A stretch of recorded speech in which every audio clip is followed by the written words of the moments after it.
예, 감사합니다. 캠프는 축제다. 아멘. 예, 그래서 여러분들을 귀빈들을 초청했습니다. 여러분들이 귀빈입니다.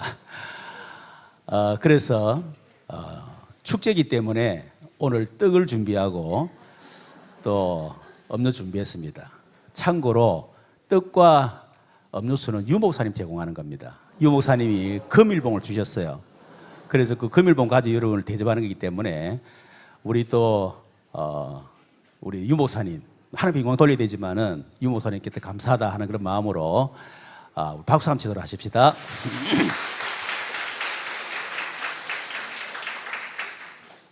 우리 부산 노예 전도 캠프가 굉장히 중요하죠. 왜냐하니까 성경적 전도 운동의 원조가 우리 부산에 계시기 때문에 그 유 목사님을 통해서 초대교회 성경도에 다시 회복됐기 때문에 거기에 속해 있는 우리 부산 노예, 산하교회 목회자님들 그리고 우리 중직 사역자들이 너무너무 중요하다. 그래서 제가 총무를 이렇게 맡으면서 기도하는 가운데 성경적 전도 운동이 회복돼야 되겠구나. 특히 코로나 이후에 사실은 전도 운동이 크게 중단된 상태에 있거든요. 우리가 30년 이상 성경전도 운동을 위해서 지금까지 달려왔는데 코로나 때문에 안 된다. 그러면 안 되지 않느냐. 그런데 제가 이제 총무단에 가보고 또 전 세계도 분위기를 봤을 때에 코로나를 거치면서 사실은 망대가 다 무너져 있다. 개인 망대, 교회 망대, 또 현장 망대 다 무너져가 있다. 이 생각이 제가 들었습니다.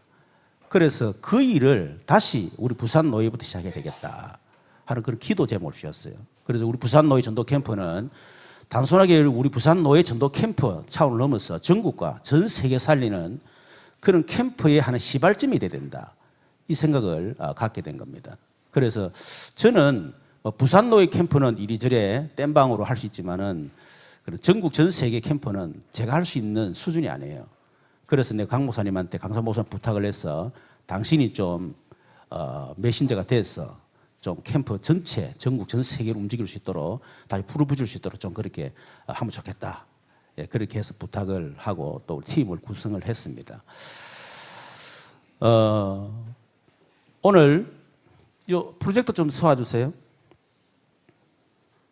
예, 오늘 우리 성경적 전도운동 회복을 위한 단임 목회자의 역할에 대해 좀 얘기하겠습니다. 사실 어떻게 보면 좀 뒤에 얘기하겠습니다만은 성경 전도운동에 있어서 가장 중요한 시스템이 단임 목회자, 두 번째는 중직자, 세 번째는 평신도 사역자들이거든요. 그런데 그분들의 역할을 정확하게 알고 역할만 감당하면 사실 되어지는데 역할도 모르고 역할을 감당을 못하는 거예요. 그러니 전도는 일어날 수가 없는 겁니다. 그래서 오늘 우리 전체 방향이 뭐냐면 우리가 나가서 캠프하는 것도 물론 중요하다.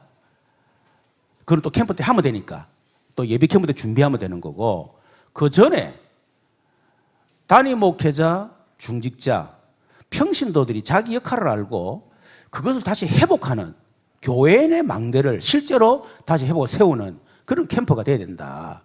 이제 그런 차원에서 오늘 캠프 사역자 수련회를 하게 된 겁니다. 그래서 대상이 단임 목회자, 부교육자, 그리고 중직자, 평신도 사역자 이제 이렇게 정했습니다.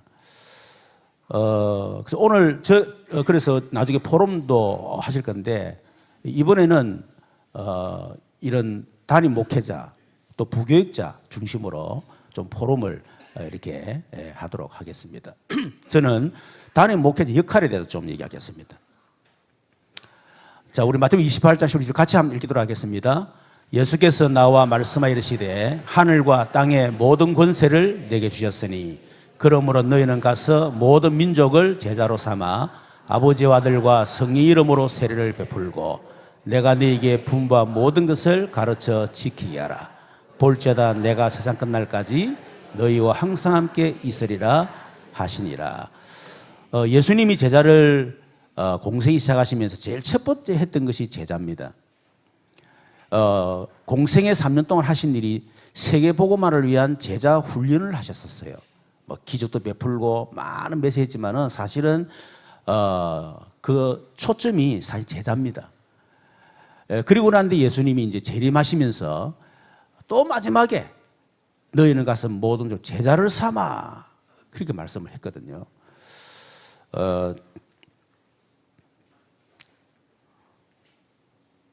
그 저의 목회 여정을 조금 한번 여러분의 말씀을 드리도록 하겠습니다. 저는 그 고신에서 어릴 때부터 신앙생활을 시작해서 92년도에 제가 고신대학에 들어가게 됐습니다. 그러면서 이제 뭐 유치부터 시작해서 초등부, 중고등부, 청년, 대학 그리고 전도회 이런 모든 부서에 어떤 사역을 하고 그런 많은 경험을 하나님이 하게 해주셨어요. 그러다가 이제 91년도에 김해 주촌에 있는 내삼교회 그 시골교회입니다. 거기 이제 담임을 강도사 때 물론 대학원 3학년 때 제가 갔습니다만은 강도사 시절을 거기서 지내면서 이제 담임 목사는 아니지만은 이제 담임 목회자로서의 어떤 그런 좀 경험을 하게 되고 또 시골 교회에서 사실은 또 제가 전도 운동을 해서 거기서 전도 운동이 많이 일어났습니다. 또 교회가 부흥이 되고 미자리 교회가 자리 교회가 되어지고 하여튼 하여튼 그래 했었어요. 이제 그러던 중에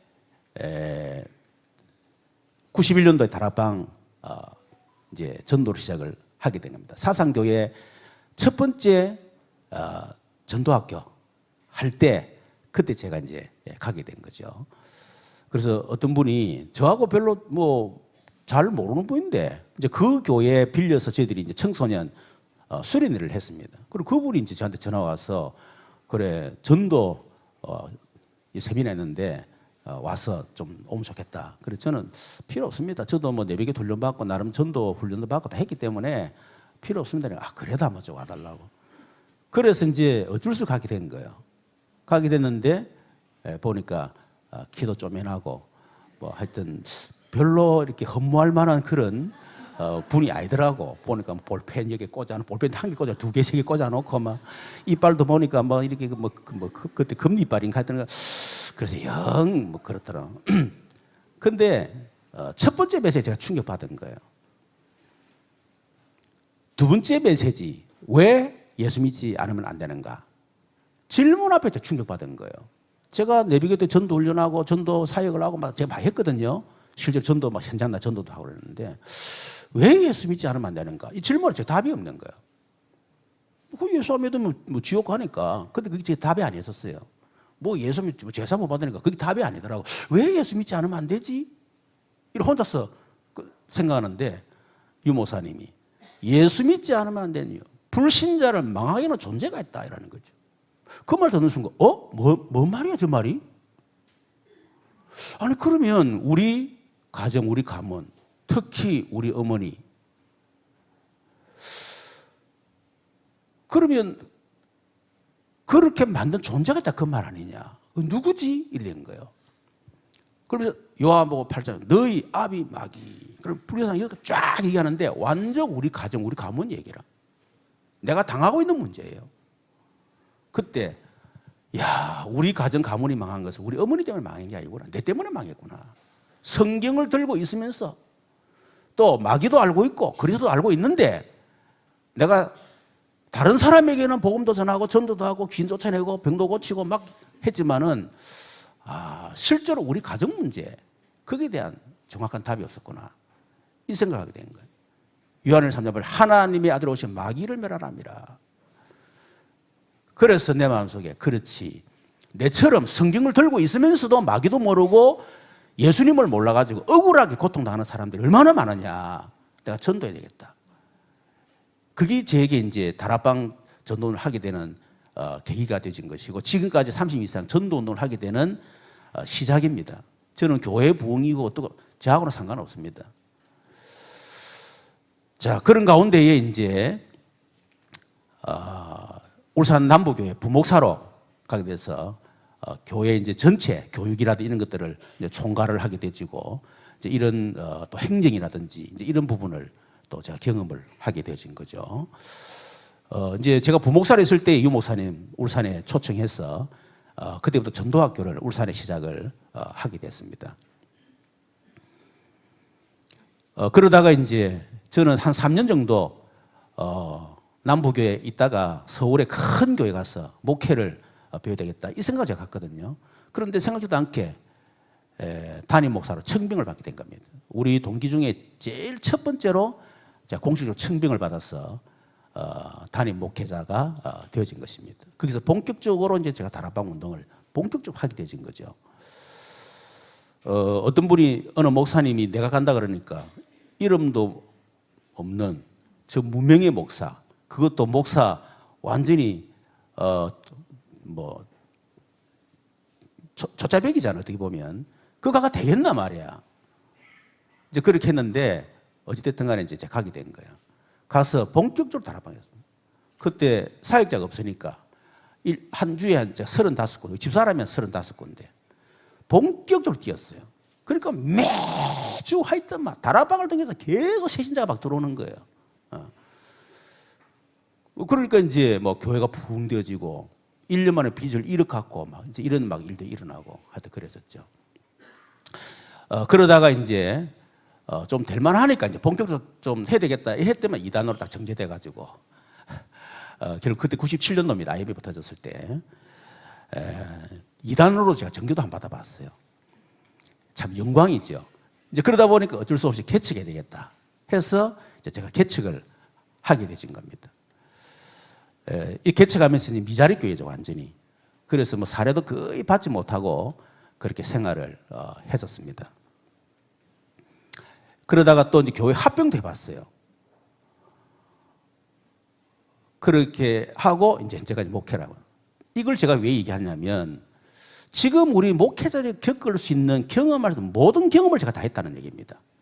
합병도 했죠. 개척도 했죠. 이단 정교도 받아봤죠. 담임 목사 청해봤죠. 부목사 해봤죠. 시골교회도 해봤죠. 부교도 해봤죠. 사실은 우리 목회자가요 겪을 수 있는 경험할 수 있는 모든 경험을 제가 다 한 거예요. 우리 총회에서 제가 개척교회 그 일을 맡아서 일을 하면서 미자립 교회 이제 목사님들 그때 이제 유 목사를 모시고 집회를 했습니다. 또 집중 훈련할 때에 또 미자립 교회 목사님들 대상으로 또 제가 강사로 가기도 하고 그러는데 하나님께서 결국은 그런 일을 위해서 내게 이런 많은 경험을 하게 하셨구나 그런 생각을 제가 하게 된 겁니다. 그 혹시 여러분 가운데도 내가 부교육자다 혹은 내가 지금 미자립 개척했다 그런 분도 있을 수 있거든요.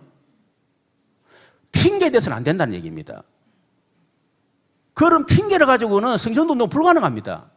성전도 뿐만 아니라 전도 자체가 불가능, 목회 자체가 불가능한 거예요.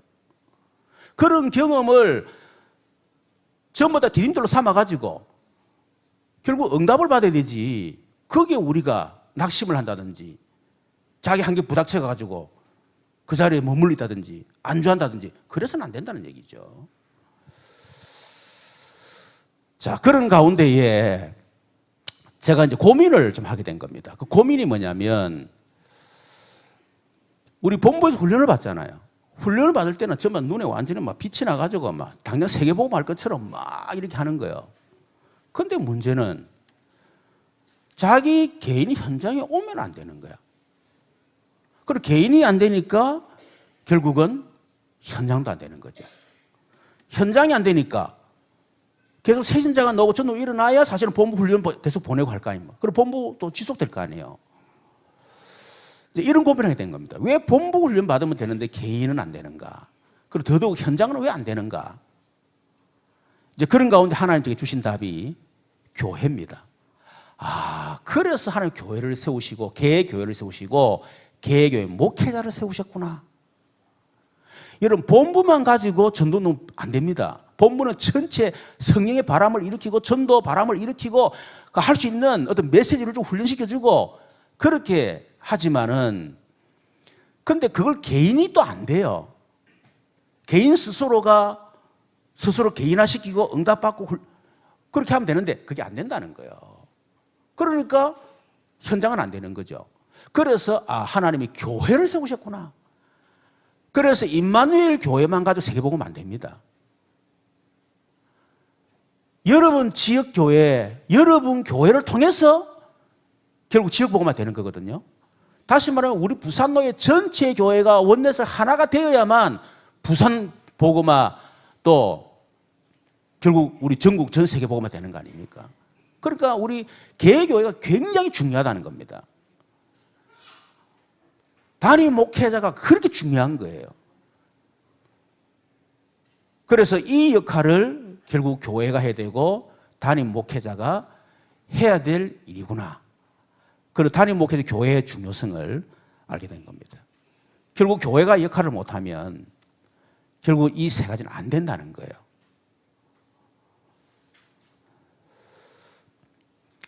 자, 그래서 예수님이 세우신 제자가 있죠. 공생의 기간 동안에. 첫 번째 사도 제자. 지금처럼 말하면 이제 목회자 제자라고 할 수 있겠고요. 두 번째는 70인 제자인데 지금처럼 말하면 중기자 제자를 말할 수 있겠죠.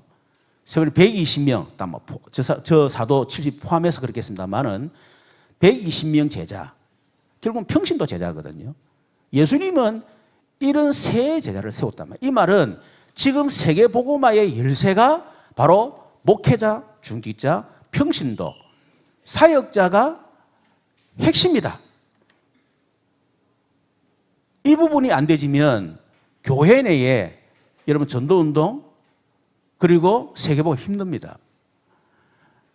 제가 그 미국에 그때 갔을 때에 그때 강사로 갔는데요.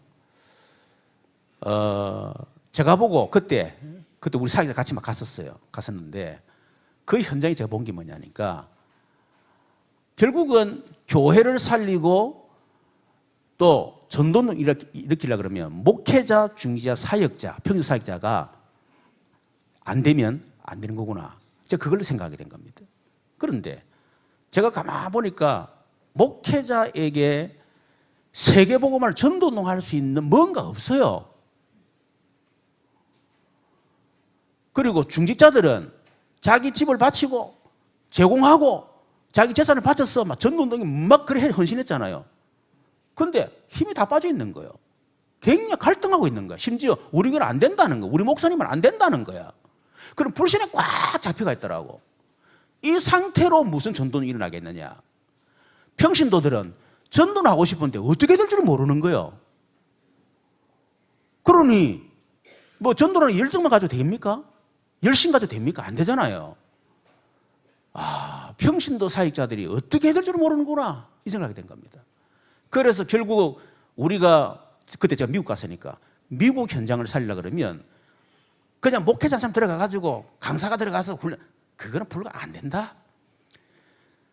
단임 목회자가 들어가서 단임 목회자에게 뭔가 답을 주고, 뭐 답이라는 게 이상합니다만은 중직자들이 들어가서 힘 빠진 중직자에 힘을 주고, 그리고 중직자가 어떤 역할을 해야 되느냐, 그럴 때 하나님 어떤 답 주시는가, 이런 걸 실제 증인으로 서고, 평신도 사역에 들어가 실제로 전도는 어떻게 일으키는가 실제로 보여주고, 그렇게 해야 성경을 살릴 수 있지. 그냥 강사 사람 들어가가지고 강의하고 오고, 그래가지고는 되는 교회는 강사 안 들어가도 되는 교회예요.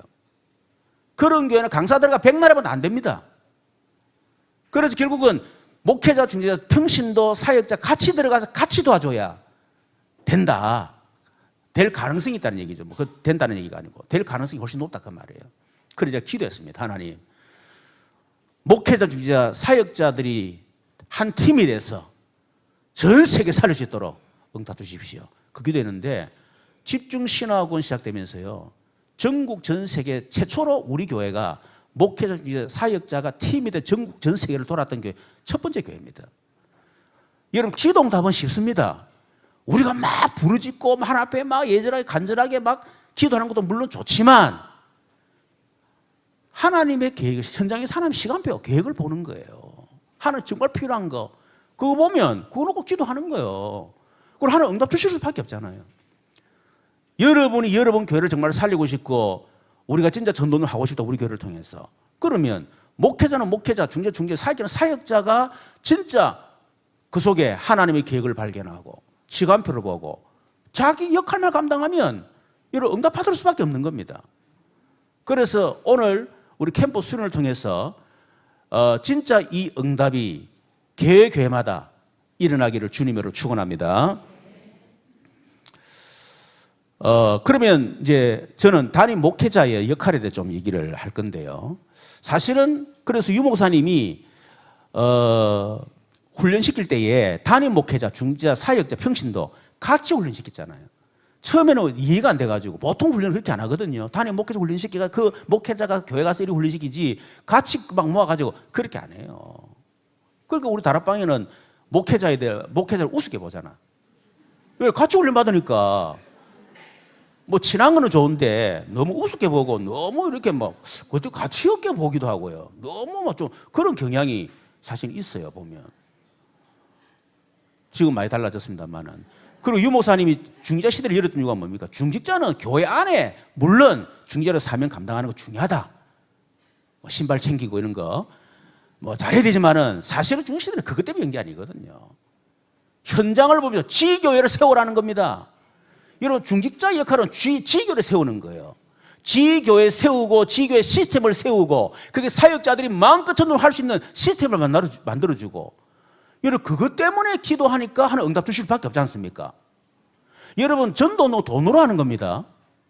돈이 있어야 여러분 전도는 하는 거예요. 물론 노숙자도 전도운동 할 수 있습니다만은 그거는 쉽지 않습니다. 특수한 경우고 여러분 집이 있어야 될 거 아니에요. 그래야 전도는 할 거 아닙니까? 지교회가 세워져야 될 거 아니에요. 그래 전도는 할 거 아닙니까?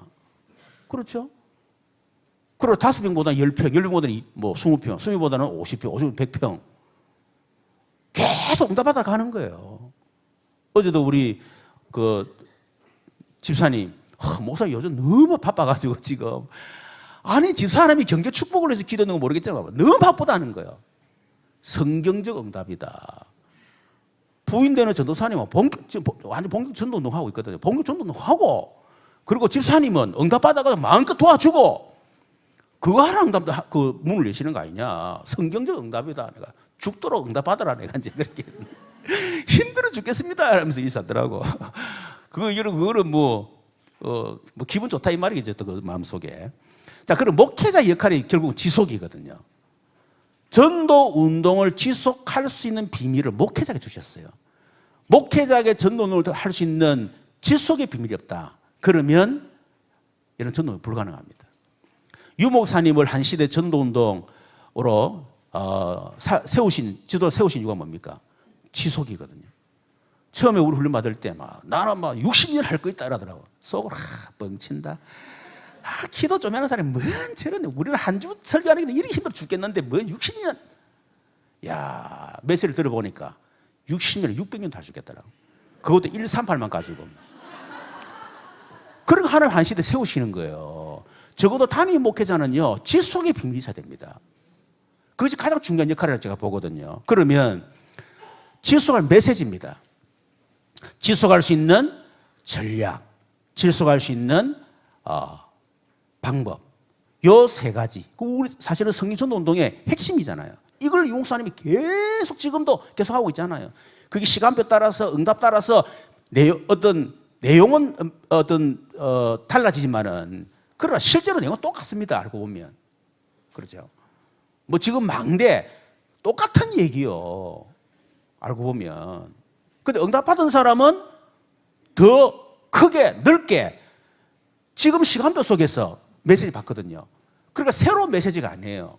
또 다른 또 용어를 써내. 용어 쓰는 게 아닙니다. 근데 이제 그게 안 되면 늘 새로운 단어야. 여러분 그렇게 생각되면 안 돼요. 똑같은 건데 시간표 따라서 지금 현장 따라서 응답 따라서 완전히 함축을 하는 거거든요. 망대라고 하는 그 속에 플랫폼이라는 그 속에요. 안테나라는 그 속에 지금까지 30년 받은 한꺼번에 함축되어 있는 겁니다. 그걸 터뜨리는 거거든요. 결국 똑같습니다. 자, 이것이 이제 결국은 단임 목회자는 지속할 수 있는 메시지, 전략, 방법을 어떻게 개인화시켜 주느냐. 개인화시켜 줘야 돼요. 그리고 개인화되어진 사람을 제자화라고 하잖아요. 결국 개인화가 제자화입니다.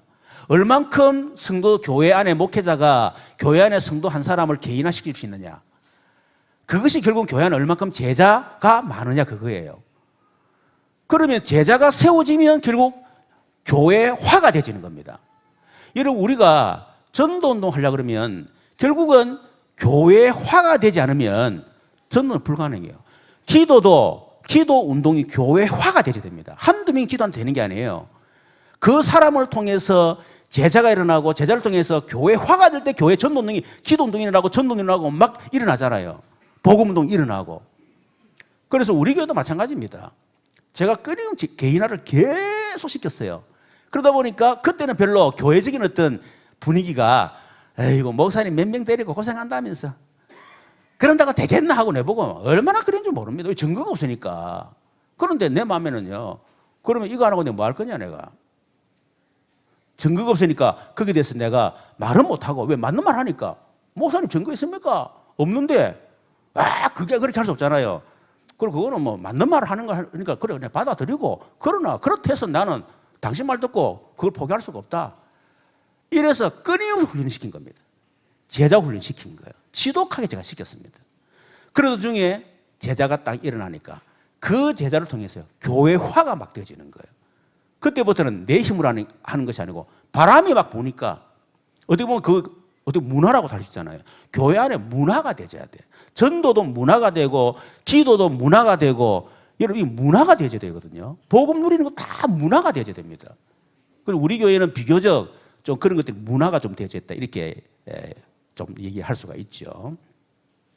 자, 그러면 이런 개인화 제자와 교회라고 하는 것을 어떻게 해야 되느냐 할 때 결국은 담임 목회자에게는 이것은 전체 그림이 있어야 됩니다. 유 목사님은 20가지 전략, 그 전체 그림이거든요. 어떻게 세계복음 할 것이냐, 어떻게 개인화 제자와 교회 할 것이냐, 20가지 전략, 전체 그거예요. 전체 속에서 노는 게 단계입니다. 이 단계는 뭡니까? 지금 우리 5 기초, 5가지 훈련, 조직, 미래, 그게 단계잖아요. 그렇죠? 그리고 이 단계가 내 좀 채워져 있어. 얼굴 좀 채워져 있어. 예, 이걸 이제 어디 구체화 시켜줘야 돼. 우리가 5개 기초 그래도 그게 그냥 막연하게 하면 안 되잖아. 그걸 어떻게 그럼 다락방을 어떻게 구체화 시킬 것이냐. 그 안에도 굉장히 내용이 많습니다. 그렇죠. 복음만 하도 여러분 구체화 시킨다는 게 쉽지 않거든요. 복음을 어떻게 구체화시킬 것이냐. 그게 개인화입니다. 그러니까 전체 그림과 단계 구체적인 그림. 그래서 유 목사님 매주는 계속 구체적인 걸 계속 얘기하고 있잖아요. 망대 하나도 그렇죠. 전체 속에서 단계를 가지고 구체적으로 계속 하고 있잖아요 지금. 그래서 이것이 담임 목회자의 역할이다 하는 겁니다. 그래서 마태복음 28장 10절 보면 그러므로 너희는 가서 모든 족속으로 제자를 삼아 아버지와 아들 성령으로 세례를 주고 내가 네게 분부한 모든 것, 예수님이 3년 동안 분부한 모든 전체 그림을 그려준 겁니다. 메시지를 한 게 아니고 그림을 심어준 거예요. 여러분 우리 사역자 제자 훈련할 때에 메시지를 주가지고는 안 됩니다. 그림을 심어줘야 돼. 우리 목사님이 복음 개인화 메시지가 아니고 어떻게 복음 개인화 나에게 시켜줬지? 그림이 들어가야 돼요. 그래야 그분들이 그림을 가지고 또 해주는 겁니다. 왜? 우리 목사님이 나에게 처음 이렇게 해주지. 그걸 해주고 또 두 번째 이렇게 해줬지. 유목사 훈련이 그런 거 아닙니까? 그렇죠. 기도도 마찬가지예요. 기도도 그냥 기도해라 그러면 안 됩니다. 나름대로 전체 그림 속에서 단계가 있고요. 그걸 구체화 다 시켜줘야 돼요. 그래서 분부한 모든 것, 이게 전체 들어있어야 됩니다. 그것을 어떻게? 가르쳐. 그거 가지고 가르치는 거예요. 단계적으로 쫙쫙쫙. 그러면서 어떻게? 지키게 하라. 그게 구체화입니다. 지키도록 만들어야 돼. 그냥 메시지도 은혜 받고 적고 너도 듣는 순간 다 잊어버리고 너도 새로운 메시지 들을 때는 아는 것 같아 듣고는 또 아무것도 모르고 현장에는 안 되고 그렇게 해가지고는 죽을 때까지 해도 안 될 가능성이 99%입니다. 그중 1%는요 그 사람 훈련 안 해도 되는 사람이더래요. 그러니까 실천, 그렇죠? 복음도 실제로 행동으로 실천해서 응답받고 그게 내게 딱 어떤 증거가 오고 말이야.